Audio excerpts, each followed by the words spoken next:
اعوذ باللہ من الشیطان الرجیم بسم اللہ الرحمن الرحیم اللہم صلی علی سیدنا محمد وعلی آل و اصحاب سیدنا محمد۔ پارہ نمبر 5 سورۃ النساء آیت نمبر 92۔ وما کان لمؤمن، اور نہیں جائز کسی مومن کے لیے ان یقتل مؤمنا کہ قتل کرے کسی مومن کو الا خطأ مگر غلطی سے، یعنی قصد و ارادہ کے بغیر کوئی کام ہو جائے تو اسے خطا کہتے ہیں۔ اس کی مختلف صورتیں ہیں کہ کفار کے ساتھ جنگ ہو رہی تھی، گولیاں برس رہی تھی، اتفاق سے اس گولی سے کوئی مسلمان مارا گیا، یا نشانہ لگایا تھا شکار کو اور جا لگا کسی انسان کو، یہ سب قتل خطا کی صورتیں ہیں۔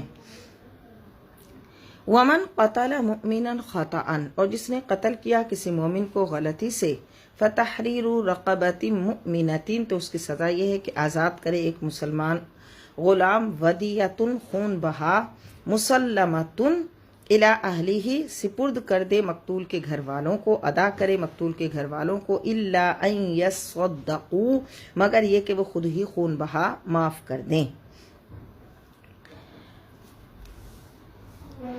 قتل خطا کی تین صورتیں ہیں تو اس کے احکام بتائے گئے۔ پہلی صورت تو یہ ہے کہ مقتول مسلمان ہو، اس کا حکم یہ ہے کہ قاتل ایک مسلمان غلام آزاد کرے، اس کے ورثہ کو دیت ادا کرے، اور اس کی مقدار اللہ کے رسول نے 100 اونٹ مقرر فرمائی ہے، اور یہ ہر زمانے کے لیے ہے، یعنی اب ہمارے زمانے میں 100 اونٹوں کی قیمت کے برابر نقد روپیہ دے گا۔ مقتول کے وارث دیت بخش دیں تو وہ بخش سکتے ہیں، معاف کر سکتے ہیں۔ شریعت اسلامیہ نے دیت کے لیے روپے کی کوئی مقدار مقرر نہیں کی، کیونکہ روپے کی قیمت قوت خرید جو ہے وہ گھٹتی بڑھتی رہتی ہے۔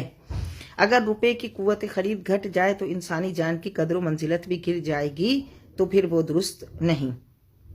اس لیے شریعت نے اس کے لیے ایک یعنی پیمانہ مقرر کر دیا، اور وہ کیا ہے کہ 100 اونٹ مقرر کیے ہیں تاکہ انسانی جان کی قدر و منزلت گرنے نہ پائے۔ فَإِن كَانَ مِن قَوْمٍ، پس اگر ہو مقتول قوم عدوٍ، دشمن قوم سے، لکم تمہاری، وَهُوَ مُؤْمِنٌ، اور وہ خود مومن ہو، فَتَحْرِيرُ رَقَبَةٍ مُؤْمِنَةٍ، تو قاتل آزاد کرے ایک مسلمان غلام۔ قتل خطا کی دوسری صورت یہ ہے کہ مقتول ہو تو مسلمان، لیکن وہ رہتا ہو کفار کے علاقے میں یا اس کی بود و باش کفار میں ہو، تو اس صورت میں صرف ایک مسلمان غلام آزاد کرے، اس پر دیت لازم نہیں ہوگی، اس لیے کہ اس کے وارث کافر ہیں اور وہ تو مسلمانوں سے خود لڑنے کے لیے تیار رہتے ہیں۔ وَإِن كَانَ مِن قَوْمٍ، اور اگر ہو مقتول اس قوم سے، بینکم و بینہم، کہ تمہارے اور ان کے درمیان میثاق، کوئی معاہدہ ہو، فدیۃ مسلمۃ الی اہلہ، تو قاتل خون بہا دے اس کے گھر والوں کو، وتحریر رقبۃ مؤمنہ، اور آزاد کر دے ایک مسلمان غلام۔ اگر مقتول اس قوم کا فرد ہو جس کے ساتھ تمہارا معاہدہ ہو چکا ہے، خواہ وہ مسلمان ہو یا کافر، اس صورت میں قاتل مسلمان غلام آزاد کرے گا اور مقتول کے ورثاء کو دیت بھی ادا کرے گا، وہی جو کہ 100 اونٹ ہے۔ فَمَن لَّمْ يَجِدْ، پس اگر وہ نہ پا سکے غلام، فَصِيَامُ شَهْرَيْنِ مُتَتَابِعَيْنِ، تو لگاتار 2 ماہ کے روزے رکھے، تَوْبَةً مِّنَ اللَّهِ، توبہ اللہ کی طرف سے۔ وَكَانَ اللَّهُ عَلِيمًا حَكِيمًا، اور اللہ تعالیٰ سب کچھ جاننے والا، حکمت والا ہے۔ وَمَن يَقْتُلْ، اور جو شخص قتل کرے مؤمناً کسی مومن کو، متعمداً جان بوجھ کر، فجزاؤہ، تو اس کی سزا جہنم ہے، خالداً فیہا، وہ ہمیشہ اس میں رہے گا، وغضب اللہ علیہ، اور غضبناک ہوگا اللہ اس پر، یعنی اللہ کا غضب ہوگا اس پر، اور یہ اس کے لیے ہے کہ جو مسلمان دانستہ قتل کو حلال سمجھتے ہوئے قتل کرتا ہے، کسی مسلمان کو حلال کو سمجھتے ہوئے قتل کرتا ہے، تو پھر اس کی توبہ ظاہر قبول نہیں ہوگی، اللہ کا غضب ہوگا اس پر، وَلَعَنَهُ، اور اس کو اللہ اپنی رحمت سے دور کر دے گا، وَأَعَدَّ لَهُ عَذَابًا عَظِيمًا، اور تیار کر رکھا ہے اللہ نے اس کے لیے عذاب عظیم، کیونکہ کسی مومن کو قتل کرنا جو ہے وہ گناہ کبیرہ ہے۔ ہاں، کیا وہ ہمیشہ جہنم میں رہے گا یا نہیں، تو اس میں پھر یہ ہے کہ اگر اس نے اس قتل کو حلال سمجھتے ہوئے قتل کیا، اس مسلمان کے قتل کو حلال سمجھتے ہوئے قتل کیا، تب تو وہ ظاہر دائرہ ایمان سے خارج ہو گیا، تو پھر وہ ہمیشہ جہنم میں رہے گا۔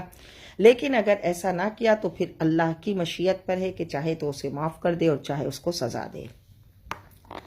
یا ایھا الذین آمنوا، اے ایمان والو، اذا ضربتم فی سبیل اللہ، جب تم سفر پر نکلو اللہ کی راہ میں، فتبینوا، تو خوب تحقیق کر لو، ولا تقولوا، اور نہ کہو، لمن القی الیکم السلام، جو بھیجتا ہے تم پر سلام، کہ لست مؤمنا، تم مومن نہیں ہو۔ اس کا واقعہ یوں ہوا کہ حضرت اسامہ کی قیادت میں حضور نے ایک لشکر روانہ فرمایا۔ کفار کو جب لشکر اسلام کی آمد کی خبر ملی تو وہ بھاگ گئے، لیکن ان میں ایک شخص جو مسلمان ہو چکا تھا اور وہ اپنے مال مویشی کے ساتھ تھا تو وہ ٹھہرا رہا۔ جب مسلمان وہاں پہنچے اور انہوں نے نعرہ تکبیر بلند کیا تو اس نے بھی جواب میں اللہ اکبر کہا اور کلمہ شہادت پڑھتا ہوا نیچے اتر آیا اور مسلمانوں کو السلام علیکم کہا۔ لیکن حضرت اسامہ نے اسے قتل کر دیا اور اس کا ریوڑ ہانک کر مدینہ طیبہ لے آئے اور بارگاہ رسالت میں سارا ماجرا بیان کیا تو حضور بہت رنجیدہ ہوئے اور اس وقت یہ آیت نازل ہوئی، کیونکہ مسلمانوں کو اصل میں یہ گمان تھا کہ شاید یہ اپنی جان بچانے کے لیے ایسا کر رہا ہے، لیکن قرآن کہتا ہے کہ اگر وہ تم پر سلام بھیجتا ہے تو پھر تم اس کو یہ نہیں کہو کہ تم مومن نہیں ہو۔ تبتغون عرض الحیات الدنیا، تم تلاش کرتے ہو دنیا کی زندگی کا سامان، فعند اللہ مغانم کثیرہ، اللہ کے پاس، پس اللہ کے پاس غنیمتیں بہت ہیں۔ کذالک کنتم من قبل، اس سے پہلے تم بھی ایسے ہی تھے، یعنی تم بھی تو ایمان نہیں لائے تھے، فمن اللہ، پھر احسان فرمایا اللہ نے، علیکم، تم پر، فتبینوا، تو خوب تحقیق کر لیا کرو۔ ان اللہ، بے شک اللہ، کانا، ہے، بما تعملون، جو کچھ تم کرتے ہو، خبیرا، خبردار۔ لا یستوی القاعدون، نہیں برابر ہو سکتے گھروں میں بیٹھے، من المؤمنین، ان مسلمان سے، غیر اولی الضرر، سوائے معذوروں کے، والمجاہدون فی سبیل اللہ، اور جہاد کرنے والے اللہ کی راہ میں، باموالہم وانفسہم، اپنی مالوں اور اپنی جانوں سے۔ اس سے مراد وہ لوگ ہیں جو بیماری یا کسی حقیقی مجبوری کی وجہ سے جہاد میں شرکت سے قاصر ہیں۔ تو قرآن یہ کہتا ہے کہ وہ لوگ جو اپنے گھروں میں آرام سے بیٹھے ہیں اور اپنے دنیاوی کاروبار میں مشغول ہیں، اور دوسرے وہ جو اللہ کے نام پر نکلے ہیں اور اللہ اور اس کے رسول کے نام پر قربان ہونے کے لیے تیار ہیں، تو یہ دونوں برابر نہیں ہو سکتے۔ فضل اللہ المجاہدین باموالہم وانفسہم، بزرگی دی ہے اللہ نے، فضیلت دی ہے اللہ نے جہاد کرنے والوں کو اپنے مالوں اور اپنی جانوں سے، علی القاعدین درجہ، گھروں میں بیٹھے رہنے والوں پر درجہ میں، وَكُلًّا وَعَدَ اللَّهُ الْحُسْنَى، اور سب سے وعدہ فرمایا ہے اللہ نے بھلائی کا۔ یہ آیت کریمہ تمام صحابہ کرام علیہم الرضوان کے جنتی ہونے کی بشارت ہے کہ تمام صحابہ کرام علیہم الرضوان کو اللہ نے بھلائی کا وعدہ دیا ہے۔ وَفَضَّلَ اللَّهُ الْمُجَاهِدِينَ، اور فضیلت دی ہے اللہ نے جہاد کرنے والوں کو، علی القاعدین، بیٹھنے والوں پر، اجرا عظیما، اجر عظیم سے، درجات منہ، ان کے بلند درجے ہیں اللہ کے ہاں، ومغفرۃ ورحمہ، اور نوید بخشش اور رحمت ہے، وکان اللہ، اور اللہ ہے، غفور الرحیم، بخشنے والا، رحم فرمانے والا۔ ان الذین توفاہم الملائکۃ، بے شک وہ لوگ کہ قبض کیا ان کی روحوں کو فرشتوں نے، ظالمی انفسہم، اس حال میں کہ وہ ظلم کر رہے تھے اپنی جانوں پر، قالوا فیما کنتم، فرشتوں نے کہا تم کس چیز میں مشغول تھے، قالوا، کہنے لگے، کننا مستضعفین فی الارض، ہم تو بے بس تھے زمین میں، قالوا، فرشتوں نے کہا، الم تکن ارض اللہ واسعۃ، کیا نہیں تھی اللہ کی زمین کشادہ، فتہاجروا فیہا، تاکہ تم ہجرت کرتے اس میں، فَأُولَئِكَ مَأْوَاهُمْ جَهَنَّمْ، یہی لوگ ہیں جن کا ٹھکانہ جہنم ہے، وَسَاءَتْ مَصِيرًا، اور جہنم بری پلٹنے کی جگہ ہے۔ یعنی ہجرت کے فرض کے دو سبب تھے، ایک تو مکہ کی فضا جو ایسی ناسازگار تھی کہ کلم کلا شرک ہو رہا تھا، ان حالات میں ایمان کے ضائع ہونے کا قوی اندیشہ تھا، اس لیے ضروری تھا کہ جسے اپنا ایمان عزیز ہے وہ وہاں سے ہجرت کر جائے۔ اس کے علاوہ مدینہ طیبہ پر کفار ہر وقت حملہ آور ہوتے رہتے تھے، وہاں کے مسلمانوں کو شدید ضرورت تھی کہ یہاں کے ان کے دینی بھائی ان سے جا کر ملیں۔ تو جنہوں نے جہاں پر ایمان کی ضائع ہونے کا اندیشہ ہو، ایمان کو خطرہ ہو، وہاں سے اگر کسی نے طاقت رکھنے کے باوجود ہجرت نہ کی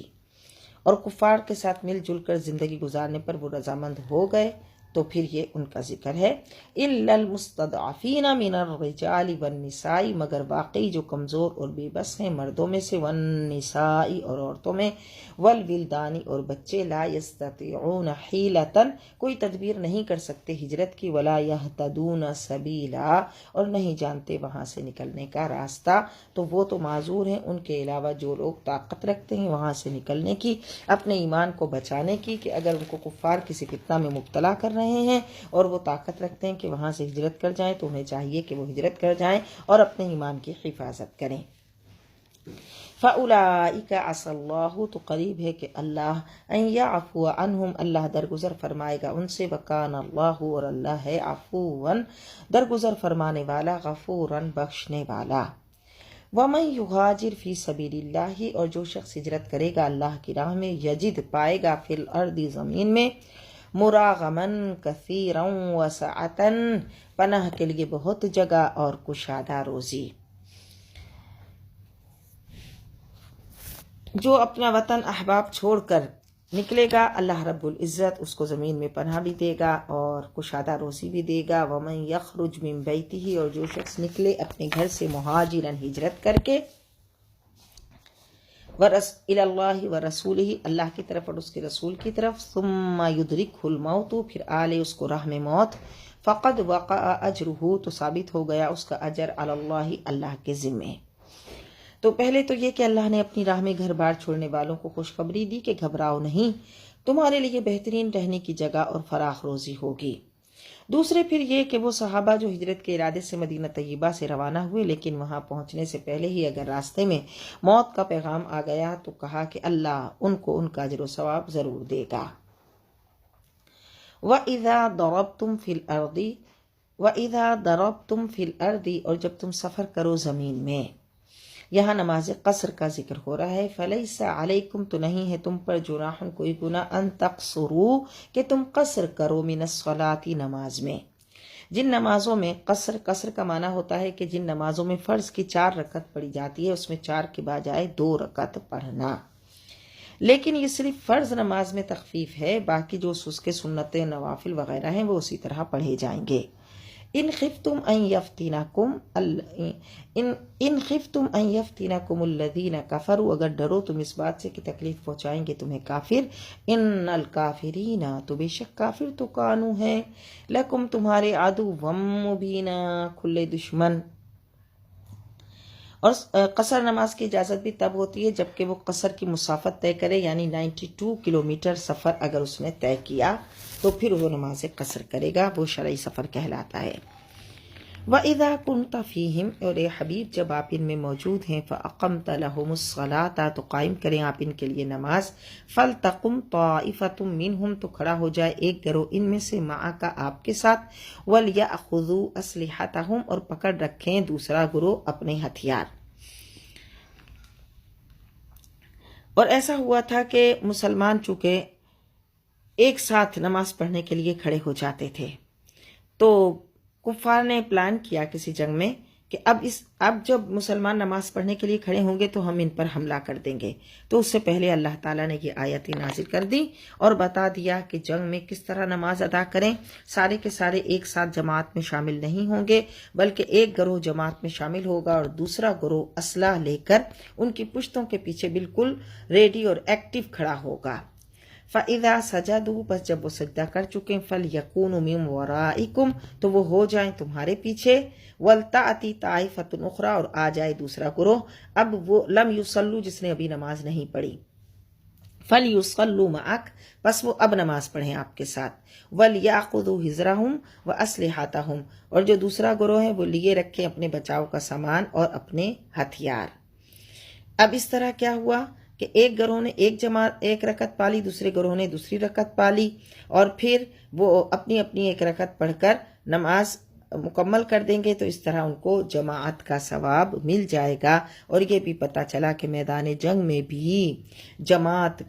کا التزام ضروری ہے۔ ود الذین کفروا، تمنا کرتے ہیں کافر، لو تغفلون، کہ اگر تم غافل ہو جاؤ، عن اسلحتکم، اپنے اسلحہ سے، و امتعاتکم، اور اپنے ساز و سامان سے، فیمیلون علیکم میلۃ واحدہ، تو وہ ٹوٹ پڑیں تم پر ایک بارگی، ایک دم تم پر ٹوٹ پڑیں۔ اب یہاں ہے تو یہ جنگ کا ذکر، لیکن اللہ تعالیٰ نے کفار کے دل کی کیفیت بھی مسلمانوں کو بتا دی کہ دیکھو تم کبھی بھی اپنے اسلحہ سے اور اپنے جنگی ساز و سامان سے غافل مت ہونا، اگر تم غافل ہو جاؤ گے تو یہ تو تم پر ایک بار ٹوٹ کر تم کو ختم کرنے کا ارادہ رکھتے ہیں، لہٰذا ہمیشہ اپنے اسلحے اور جنگی ساز و سامان کے ساتھ الرٹ رہو۔ ولا جناح علیکم، نہیں ہے تم پر کوئی گناہ، ان کان بکم اذن، اگر ہو تمہیں تکلیف، من مطر، بارش کی وجہ سے، او کنتم مرضی، یا تم بیمار ہو، ان تدعوا اسلحتکم، تو اتار دو اپنے ہتھیار۔ یہ زمانہ جنگ کی بات ہو رہی ہے کہ زمانہ جنگ میں چونکہ سپاہی ہر وقت اپنے ساتھ ہتھیار رکھتے ہیں، لیکن اگر ایسی ہے کہ بارش ہو گئی اور تکلیف ہو رہی ہے یا کوئی بیمار ہے تو وہ پھر اپنا ہتھیار رکھ سکتا ہے۔ وَخُذُوا حِذْرَكُمْ، مگر دشمن کی نقل و حرکت سے ہوشیار رہو۔ ان اللہ، بے شک اللہ نے اعادہ تیار کر رکھا ہے، للکافرین، کفار کے لیے، عذابا مہینہ، رسوا کرنے والا عذاب۔ کاش مسلمان ان آیتوں کو پڑھے اور نصیحت لے کہ کس طرح اللہ تعالیٰ نے دشمن کے مقابلے میں مسلمانوں کو کتنا الرٹ رہنے کا حکم فرمایا، اپنے جنگی ساز و سامان کو تیار رکھنے کا حکم دیا، لیکن آج مسلمان کن عیش کوشیوں میں جا پڑا، بس اونچی اونچی بلڈنگیں بنانا اور دنیا ہی میں گم ہو جانا اس کا شیوا رہ گیا۔ جب یہ اللہ کے محبوب صلی اللہ علیہ وسلم نے ارشاد فرمایا تھا کہ ایسا ہوگا کہ تم پر دشمن ایسے ٹوٹ پڑیں گے جیسے کوئی کھانے کے دسترخوان پر ایک دوسرے کو دعوت دیتا ہے، صحابہ کرام علیہم رضوان نے فرمایا یا رسول اللہ، کیا اس وقت ہم کثیر نہیں ہوں گے؟ فرمایا کثیر تو بہت ہوں گے، کثرت تو بہت زیادہ ہوگی مسلمانوں کی، لیکن ان کے دلوں میں دنیا کی محبت کی وجہ سے بزدلی پیدا ہو جائے گی۔ فَإِذَا قَضَيْتُمُ الصَّلَاةَ، جب تم ادا کر چکو نماز، فَاذْكُرُوا اللَّهَ، تو ذکر کرو اللہ کا، قیاما وقعودا، کھڑے ہوئے اور بیٹھے ہوئے، وعلی جنوبکم، اور اپنے پہلوؤں پر لیٹے ہوئے، فَإِذَا اطْمَأْنَنْتُمْ، پھر جب مطمئن ہو جاؤ، فَأَقِیمُوا الصَّلَاةَ، تو نماز ادا کرو، حسب دستور، جب خوف دور ہو جائے تو نماز کو اس کی اصلیت کے مطابق ادا کرو۔ ان الصلاۃ، بے شک نماز، کانت ہے، علی المؤمنین، مسلمانوں پر، کتابا موقوتا، اپنے مقررہ وقت پر فرض کی ہوئی، یعنی اس کی ادائیگی کے لیے وقت مقرر ہے، اس لیے ہر نماز کو اپنے وقت پر ادا کرنا فرض ہے۔ تو نماز کو وقت پر ادا کرنا فرض ہے، وقت جو ہے نماز کی شرائط میں سے ہے۔ ولا تہنوا، اور نہ کمزوری دکھاؤ، فی ابتغاء القوم، دشمن قوم کی تلاش میں، یعنی دشمن کے تعاقب میں سستی نہ کرو۔ ان تکونوا، اگر تمہیں، تعلمون، دکھ پہنچتا ہے، فانہم یعلمون کما تعلمون، تو انہیں بھی دکھ پہنچتا ہے جیسے تمہیں دکھ پہنچتا ہے۔ تو جیسے تمہیں تکلیف و اذیت پہنچ رہی ہے اللہ کی راہ میں لڑنے میں، تو وہ تو باطل کے لیے یہ سختیاں برداشت کر رہے ہیں، تو تم حق کو فتح یاب کرنے کے لیے پیچھے نہ رہو،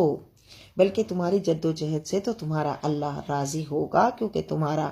نظریہ، تمہارا مقصد بڑا اعلیٰ اور پاکیزہ ہے۔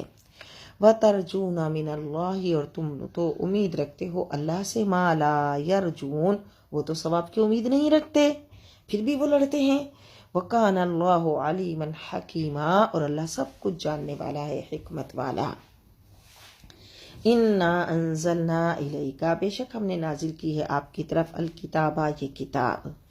بالحق، حق کے ساتھ، لِتَحْكُمَ بَيْنَ النَّاسِ، تاکہ فیصلہ کریں آپ لوگوں کے درمیان، بِمَا أَرَاكَ اللَّهُ، جو دکھا دیا آپ کو اللہ نے، وَلَا تَكُن لِّلْخَائِنِينَ خَصِيمًا، اور بد دیانت لوگوں کی طرف سے ساتھی، یعنی بد دیانت لوگوں کی طرفداری نہ فرمائیں۔ حضور علیہ الصلوۃ والسلام کو منع فرمایا جا رہا ہے کہ آپ خائنوں کی طرفداری نہ کریں، کیونکہ آپ کی ذات سے عدل و انصاف کی ساری عظمتیں وابستہ ہیں، لہٰذا انصاف کرتے ہوئے آپ یہ نہیں دیکھیں گے کہ کون ہے، بلکہ آپ جو ہے وہ اللہ کے حکم کے مطابق ہی طرفداری فرمائیں گے، اور اللہ کے محبوب صلی اللہ علیہ وسلم کی یہ تھی کہ آپ جو ہے حق کا ہی ساتھ دیتے تھے، حق کی ہی طرفداری فرماتے تھے۔ ان آیتوں کا مطلب یہ ہوتا ہے کہ اللہ تعالیٰ اپنے محبوب علیہ الصلوۃ والسلام کے ذریعے آپ کی امت کو تعلیم دیتا ہے۔ اور اس کا واقعہ ہوا یہ تھا کہ انصار کے بنی ظفر قبیلے کے ایک شخص نے اپنے ہمسایہ یعنی اپنے پڑوسی قتادہ بن نعمان کے مکان میں نقب لگا کر کچھ زرہیں اور آٹا کی بوری چرا لی اور ایک یہودی کے ہاں جا کر رکھایا۔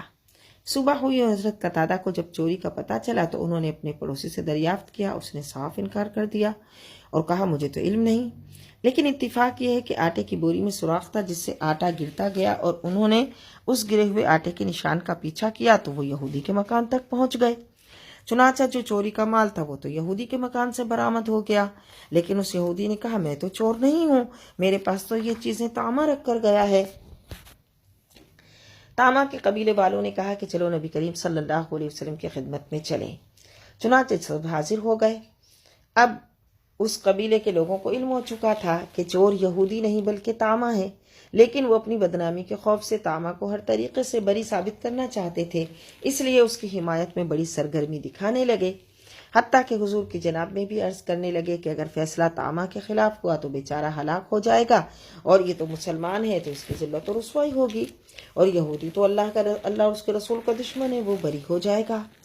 حضور کو بھی خیال گزرا کہ بنو ظفر تو صحیح کہہ رہے ہیں، یہ سچے مسلمان ہیں۔ چنانچہ ابھی آپ کوئی فیصلہ صادر ہی فرمانے والے تھے کہ وحی الہی پہنچ گئی اور حقیقت حال آشکارا ہو گئی۔ ارشاد ربانی ہوا کہ ہم نے یہ کتاب حق کے ساتھ اتاری ہے تاکہ آپ اس علم یقینی کے مطابق فیصلہ فرما دیں جو آپ کو اپنے رب کی طرف سے عطا ہوا۔ واستغفر اللہ، مغفرت طلب کیجئے اللہ سے۔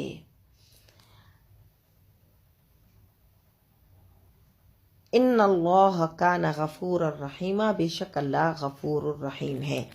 اچھا، یہاں پہ قرآن نے کہا للخائنین خصیمہ، ان بددیانت لوگوں کی طرف سے آپ نہ وہ کریں، خصیمہ جو جھگڑنے والے ہیں۔ خائن اور چور تو اس قبیلے میں سے صرف ایک ہی شخص تھا، لیکن چونکہ اس کا پورا قبیلہ بنو ظفر اس کی حمایت میں کھڑا ہو گیا تھا، اس لیے سارے قبیلے کو خائن کہا گیا۔ تو پتہ چلا کہ خیانت کرنے والے کی مدد کرنے والے کا شمار بھی خیانت کرنے والوں میں ہوتا ہے۔ اور پھر طامہ کا انجام کیا ہوا تھا؟ وہ وہاں سے بھاگ گیا، مکہ آیا،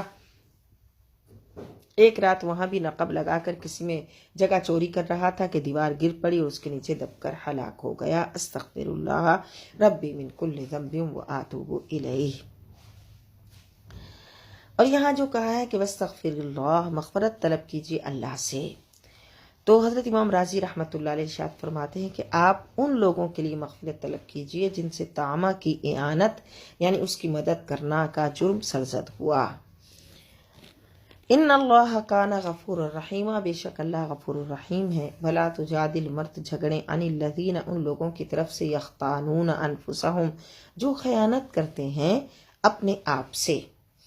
کیوں؟ کیونکہ ان کی خیانت کا وبال لوٹ کر انہی پر پڑنے والا ہے۔ اصل میں جو شخص دوسرے کے ساتھ خیانت کرتا ہے وہ دراصل خود اپنے نفس کے ساتھ خیانت کرتا ہے۔ ان اللہ، بے شک اللہ، لا یحب، نہیں دوست رکھتا، من کانا، جو ہو، خوانا، بد دیانت، اثیما، بدکار۔ یستخفون من الناس، وہ چھپا سکتے ہیں اپنے ارادے لوگوں سے، ولا یستخفون من اللہ، اور نہیں چھپا سکتے اللہ سے، وہو معہم، اور وہ تو ہر وقت ان کے ساتھ ہے، اذ یبیتون ما لا یرضی، اس وقت بھی ان کے ساتھ ہوتا ہے جب رات کو وہ مشورہ کرتے ہیں ایسی باتوں کا، ما لا یرضی من القول، جو ایسی باتیں ہیں اللہ کو پسند نہیں۔ وکان اللہ بما یعملون محیطا، اور اللہ تعالیٰ گھیرے ہوئے ہے، بما یعملون، جو کچھ وہ کرتے ہیں، محیطا، اسے گھیرے ہوئے ہے۔ ہاں انتم ہؤلاء، سنتے ہو تم وہ لوگ ہو کہ جادل تم عنہم فی الحیات الدنیا، کہ جھگڑتے ہو ان کی طرف سے دنیا کی زندگی میں، قرابت یا دوستانہ تعلقات کی بنا پر لوگ مجرموں کی اعانت سے باز نہیں آتے، اور بعض اوقات اپنے ذاتی یا قبیلے کی عزت کا مسئلہ بنا لیتے ہیں۔ تو کہا جا رہا ہے کہ کس میں یہ دم خم ہے کہ وہ اس کا وکیل بن کر بارگاہ الہی میں پیش ہو اور اس کو رہا کروا سکے؟ فَمَن يُجَادِلُ اللَّهُ عَنْهُمْ يَوْمَ الْقِيَامَةِ، بس کون جھگڑا کرے گا اللہ کے ساتھ ان کی طرف سے قیامت کے دن؟ ام من یکون علیہم وکیلا، یا کون ہوگا اس روز ان کا وکیل؟ ومن یعمل، اور جو شخص کر بیٹھے سوءا برا کام، او یظلم نفسہ، یا ظلم کرے اپنے آپ پر، ثم یستغفر اللہ، پھر مغفرت چاہے اللہ سے، یجد اللہ غفور الرحیم، تو پائے گا اللہ کو بڑا بخشنے والا، بہت رحم فرمانے والا۔ ومن یکسب اثما، اور جو کمائے گناہ، فانما یکسبہ علی نفسہ، تو وہ کماتا ہے اسے اپنے لیے۔ گناہ سرزد ہونے کے بعد تو چاہیے تو یہ کہ اللہ سے نادم اور شرمسار ہو کر مغفرت طلب کرے، کیونکہ اللہ رب العزت اس کی شرمساری پر، اس کی ندامت پر اس کو معاف کر دے گا۔ اور پھر لیکن جو شخص گناہ کماتا ہے تو وہ حقیقت میں کیا کرتا ہے؟ اپنا ہی نقصان کرتا ہے۔ وہ اپنی سلامتی کا طلبگار نہیں، اپنی سلامتی کا خواہاں نہیں۔ وَمَن يَكْسِبْ إِثْمًا، جو کمائے گناہ، فَإِنَّمَا يَكْسِبُهُ عَلَى نَفْسِهِ، تو وہ کماتا ہے اسے اپنے لیے، اپنی ہی جان پر بوجھ ڈالتا ہے۔ وَكَانَ اللَّهُ عَلِيمًا حَكِيمًا، اور اللہ علیم و حکیم ہے۔ وَمَن يَكْسِبْ، اور جو کمائے خطیئۃً، کوئی خطا، او اثمًا، یا گناہ، ثم یرمی بہ، پھر تہمت لگائے اس سے، بریئن، کسی بے گناہ کو، فقد احتمل، تو اس نے اٹھا لیا، بہتانا و اثما مبینا، بہت بڑا بوجھ اٹھا